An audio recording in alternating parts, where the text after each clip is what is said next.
Hey, Randy from Phase here.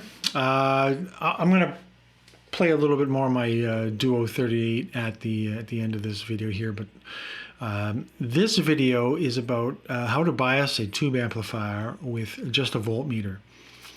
Now, normally you've got to measure some DC voltage somewhere, or get like an amp meter or one of these bias little doohickeys that go between the each output tube and the transformer. It's a pain in the ass.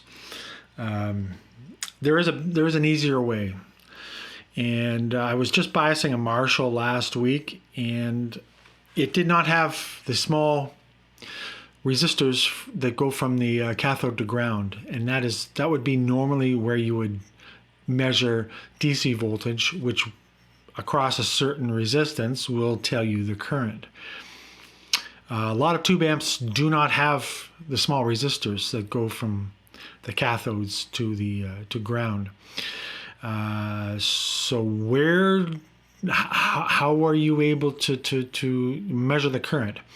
Well, there is another area of DC resistance where you can measure a voltage drop across, and that is the center tap of the output transformer to each leg that comes out to each output tube.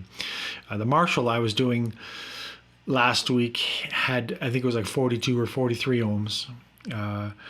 So you get the amp idling, or first of all, you measure the DC resistance between your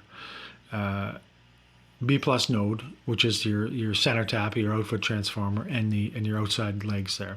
Now, this is not for beginners. I'm not going to go through a detailed how-to on this, because this is for people who are comfortable working inside a tube amplifier. Don't try this if you have no idea what I'm talking about. But for people who understand what I'm saying, this will be kind of an aha. Yeah, that makes sense. So measure the DC resistance from your center tap to each leg that you can measure at the output tube, and then as the amp is idling, monitor the DC voltage drop across that resistance, and that will tell you the current using Ohm's law. That'll tell you the current through each tube, and I think that biasing tube amplifiers, to me, is very important. If you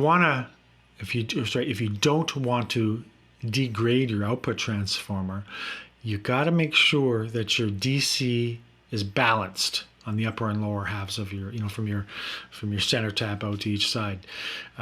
Your output transformer, especially the bass performance and the thump, will be degraded if you've got a DC imbalance there.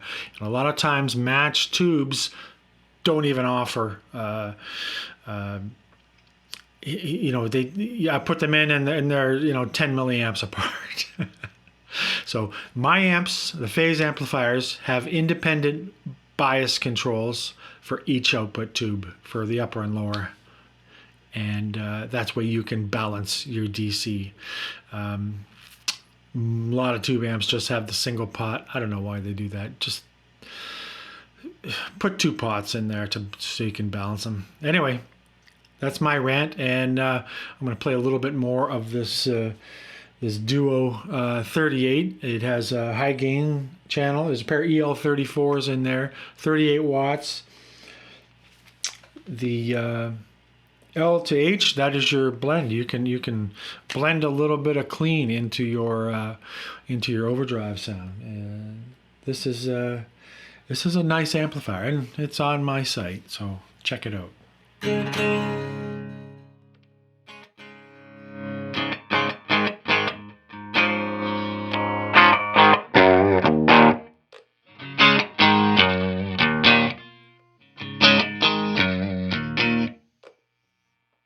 the clean.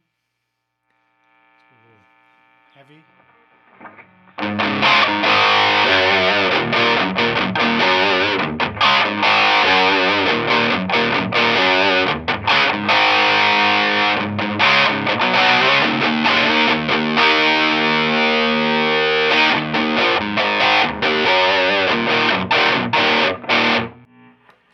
Anyway, it's always a